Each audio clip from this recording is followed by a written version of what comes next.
নমস্কার বন্ধুরা, আজ আমি আপনাদের সাথে একটা নতুন জিনিসের পরিচয় করিয়ে দেব। তো এই জিনিসটা অনেকেই চেনেন, অনেকেই হয়তো চেনেন না। তবে দক্ষিণ চব্বিশ পরগনায় বহুল প্রচলিত এই জিনিসটা, এর নাম যুক্তি ফুল আমরা বলি। তো এটা একটা তেতো জিনিস। এই তেতো জিনিস দিয়ে অনেক চচ্চড়ি, ভাতে, ভাজা অনেক কিছুই হয়। তবে আজকের আমি একটা করব নতুন জিনিস, তো সেটা হলো আমি যুক্তি ফুলের পকোড়া।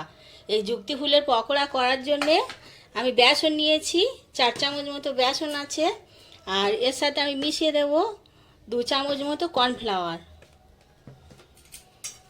আর একটু দিয়ে দেবো কালো জিরে আছে, আর একটু জিরে গুঁড়ো, ধনে গুঁড়ো, শুকনো লঙ্কার গুঁড়ো, হলুদ গুঁড়ো আর নুন, এগুলো সব দিয়ে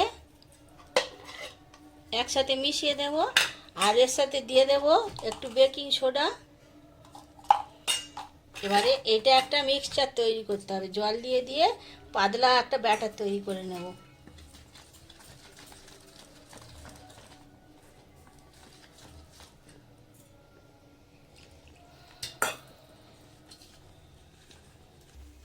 তো পকোড়াগুলো ভাজার জন্য আমি কড়াইতে তেল দিয়ে গরম করতে দিয়েছি। তেলটা গরম হয়ে গেছে, আর এদিকে আমার ব্যাটারটাও রেডি হয়ে গেছে। ব্যাটারের ঘনত্বটা ঠিক এইরকম হবে। এবার আমি ফুলগুলো ডাঁটা ধরে, ফুলগুলো আগেই আমি ধুয়ে বেছে পরিষ্কার করে নিয়েছিলাম জল ঝরিয়ে। এবার একটা একটা করে তুলে আস্তে আস্তে করে তেলে ছেড়ে দেবো।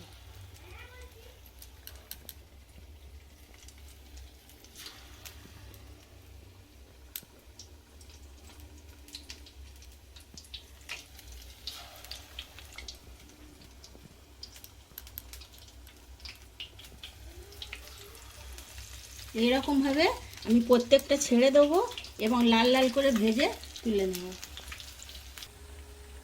তো প্রথম ব্যাচের পকোড়াগুলো হয়ে গেছে, মুচমুচে কড়া করে ভেজে নিয়েছি। দ্বিতীয়বারেরগুলো এইরকমভাবে আমি ঠিক ভেজে নেব, নিয়ে একসাথে গরম গরম ভাতের সাথে আমি পরিবেশন করব। তো বন্ধুরা, যুক্তি ফুলের পকোড়া রেসিপি কুড়কুড়ে মুচমুচে রেডি হয়ে গেছে। গরম গরম ভাতের সাথে পরিবেশন করার জন্য অসাধারণ একটা রেসিপি। আর আমার মতো যারা তেতো ভালোবাসেন তাদের তো ভালোই। এই যুক্তি ফুল কিন্তু খুব কম দিনের অতিথি, বাজারে থাকতে থাকতে একবার এইরকমভাবে বানিয়ে নিন।